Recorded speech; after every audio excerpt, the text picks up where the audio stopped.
اعوذ باللہ من الشیطان الرجیم، بسم اللہ الرحمن الرحیم۔ میرا نام صاحبزادہ محمد علیم ہے، چیئرمین ہوں فاؤنڈر اور فرنٹیئر فاؤنڈیشن کا، اور میرا تعلق پشاور کے علاقے خلیل مومن بڈبیر معشوقہ گھر سے۔ عملی زندگی صحافت سے شروع کی تھی 90s میں، اور پھر 2000 تک صحافت سے وابستہ رہا۔ 2000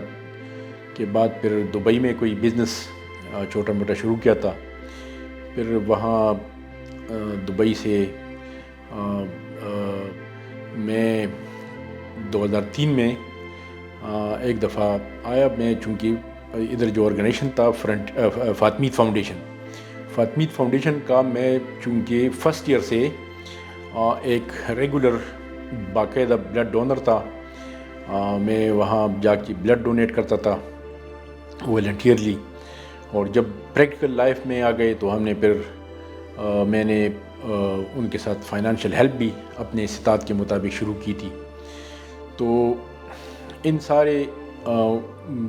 تعلق کی وجہ سے ایک دن جب میں گیا 2003 میں، تو میں نے بلڈ ڈونیٹ کیا، اور ادھر کا ایک واقعہ دیکھ کے بس اس واقعے سے میں ایسے کہ اس نے زندگی کی رخ چینج کر لیا، اور اس کے بعد ہم نے پھر فرنٹیئر فاؤنڈیشن کا ابتدا کیا، کیونکہ اس وقت فاطمیت فاؤنڈیشن میں رجسٹریشن کا کام بند تھا، اور کافی تلیسیمیا کے بچوں کو، ہیموفیلیا کے بچوں کو مشکلات تھی جو مجھے پتہ چلا۔ تو اس کے بعد پھر ہم نے 2003 میں فرنٹیئر فاؤنڈیشن کا ابتدا کیا، اور 2003 سے ابھی یعنی اب تک یہ تقریباً 22-23 سال ہو گئے کہ یہ کام ابھی شروع ہے۔ تیلیسیمیا ایک موروثی بیماری ہے جو ماں باپ سے بچے میں پیدائشی طور پر منتقل ہوتی ہے، اور وہ پیدائشی طور پر اس کا شکار ہوتا ہے۔ وہ یہ کہ ان کے بچے کی باڈی میں، اس کے بدن میں RBC ریڈ بلڈ کارپسلز وہ بنتے نہیں ہیں۔ اگر بنتے بھی ہے تو وہ اس مقدار میں نہیں بنتے جس سے ان کی زندگی کا گزارا ہو، وہ زندہ رہ سکے۔ تو اس کو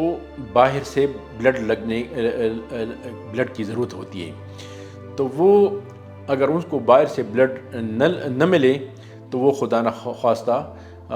موت کا شکار ہو سکتا ہے۔ تو اس لیے کسی بچے کو ہفتے میں، کسی کو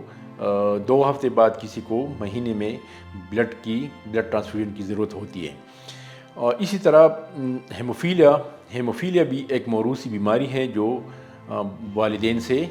بچے میں منتقل ہوتی ہے، اور وہ پیدائشی ہوتی ہے۔ جس طرح اس میں ریڈ سیلز نہیں بنتے، اسی طرح اس میں وائٹ سیلز اس طریقے سے نہیں بنتے جس کی وجہ سے ان کو کلاٹنگ ایبلٹی وہ ہوتی ہے کہ اگر ہم نارمل انسان کو کوئی زخم لگ جائے تو ان کی کچھ ٹائم بعد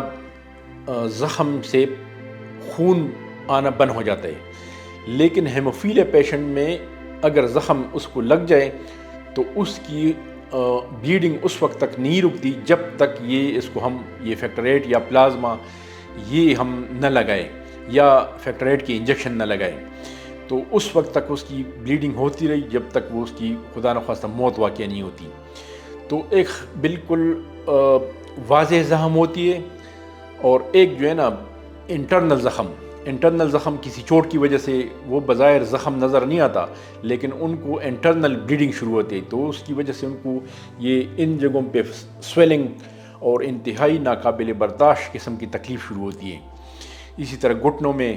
مختلف اعضاء میں ان کی یہ تکلیف پھر ہوتی ہے جب اس کو چوٹ لگتی ہے، تو ان کو ہم پھر یہ فیکٹر 8 انجیکشن یا پلازما لگاتے ہیں۔ تو یہ بھی ایک خطرناک قسم کی بیماری ہے اور موروثی بیماری ہے۔ تو اس ٹائم ہمارے پاس تقریباً 1000 کے قریب بچے یا 1000 کے قریب پیشنٹ وہ ہے، اور اس وقت صرف اور صرف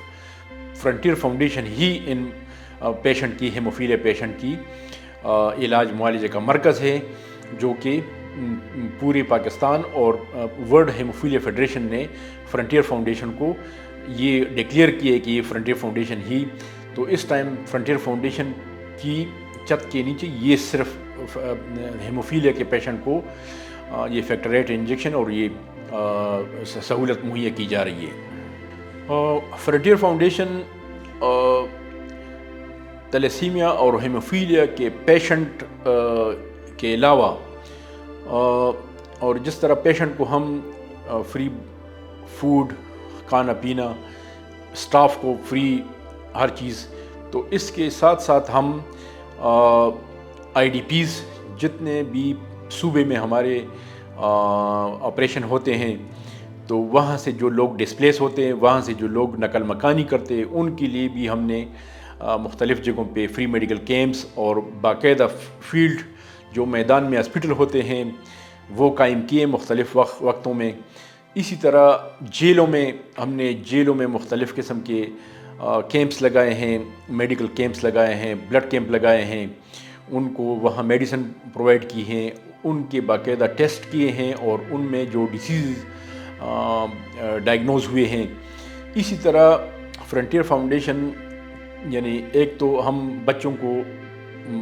تلیسیمیا کے بچوں کو، ہیموفیلیا کے مریضوں کو اور بلڈ کینسر کے، ان کو ہم جو سہولیات فراہم کر رہے ہیں، اس کے ساتھ ساتھ ان کے لیے جو بلڈ ہم لیتے ہیں، مختلف بلڈز جو کیمپس ارینج کرتے ہیں، تو وہ بلڈ نارملی نوجوان لوگ دیتے ہیں جو کالجوں میں، یونیورسٹیز میں ہوتے ہیں. تو ان میں سے تقریباً ہزاروں میں تقریباً 6,000 سے زیادہ اس ٹائم ہمارے پاس ایسے ری ایکٹیو کیسز آئے ہیں کہ جس میں ہیپیٹائٹس بی، ہیپیٹائٹس سی اور HIV کے کیسز ڈائگنوز ہوئے ہیں. تو جس طرح ان لوگوں کی زندگی یہ بچوں کی فرنٹیئر فاؤنڈیشن کی توسط سے بچ رہی ہے اور ان کو یہ سہولیات فراہم کر رہے، تو اسی طرح ہزاروں نوجوانوں کو بھی ان کی زندگی اس وجہ سے بچ گئی کہ ان کو اپنی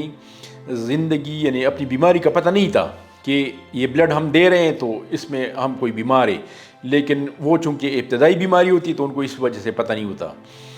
تو جب فرنٹیئر فاؤنڈیشن کے لیبارٹری میں ان کے ٹیسٹ ہوئے ہیں تو وہ مرض کی تشخیص ہوئی اور ان کو بروقت اطلاع ملی اور انہوں نے اپنا بروقت علاج شروع کیے اور اسی وجہ سے ان ہزاروں نوجوانوں کی زندگی بچ گئی ہے.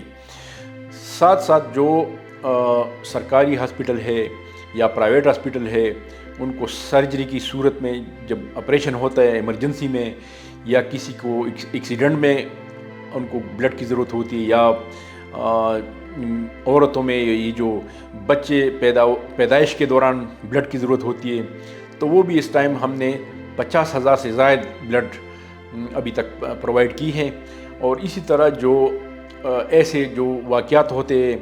جو ایمرجنسی میں، جیسے کہ APS کا واقعہ ہوا آرمی پبلک اسکول میں، جو بچوں جو زخمی ہوئے تھے، تو ان میں فرنٹیئر فاؤنڈیشن نے سب سے زیادہ بلڈ پرووائڈ کی تھی. اسی طرح زلزلہ جو آیا تھا 2 اکتوبر 2005 میں، تو وہ 13 مہینے تک ہم نے وہاں پہ فیلڈ ہاسپٹل قائم کیے تھے اور وہاں پہ ایمرجنسی میں ہم نے مختلف ہسپتالوں میں بلڈ دیے تھے. بلڈ کے ساتھ ساتھ ہم نے مختلف قسم کے آئٹم جو ہمیں ڈونیشن میں ملتے تھے، ہم نے وہ وہاں کے زلزلہ میں تقسیم کیے تھے. تو یہ فرنٹیئر فاؤنڈیشن کے دوسرے جو بلڈ سروسز ہے، اس کے علاوہ جو ہے IDPs میں اور جیلوں میں اور اسی طرح سیلاب زدگان میں ہم نے مختلف قسم کے مختلف اوقات میں سروسز فراہم کیے ہیں. جب سے 2003 سے فرنٹیئر فاؤنڈیشن قائم ہوا تھا، تو شروع کے 9-10 سال تو ایسے تھے کہ جو ہم نے نہ کوئی پراپر کمپین چلائی تھی ڈونیشن کے لیے، نہ کوئی ہم نے کوئی خاص بڑا ایونٹ کیا تھا. بس ہم اپنے جو دوست تھے ان کی کنٹریبیوشن پہ یہ سارا سلسلہ، یہ سارے سروسز چل رہے تھے. جب سے مہنگائی اور جب سے ورک لوڈ زیادہ ہو گیا اور سنٹر 3 ہمارے ہو گئے، 2 کی بجائے، مطلب 2003 میں فرنٹیئر فاؤنڈیشن پشاور، 2004 میں فرنٹیئر فاؤنڈیشن کوہاٹ اور پھر 2012 میں فرنٹیئر فاؤنڈیشن سوات قائم ہوئے. تو اس دوران ورک لوڈ بھی زیادہ ہو گیا اور اخراجات بھی زیادہ ہو گئے. تو اس وقت کے بعد پھر ہم نے حکومت سے بھی رجوع کیا تھا کہ گرانٹ ہمیں دی جائے. تو حیدر ہوتی صاحب کے جب ان کا آخری سال تھا حکومت کا تو انہوں نے فرنٹیئر فاؤنڈیشن کے لیے کچھ ایمبولینسز اور ایکوپمنٹس خریدے تھے اور انہوں نے ایز اے ریگولر ہر سالانہ گرانٹ 1.5 کروڑ روپے منظور کیے تھے، جو کہ پھر جب بعد میں پرویز خٹک صاحب 2014 میں آ گئے تو انہوں نے وہ 1.5 کروڑ کو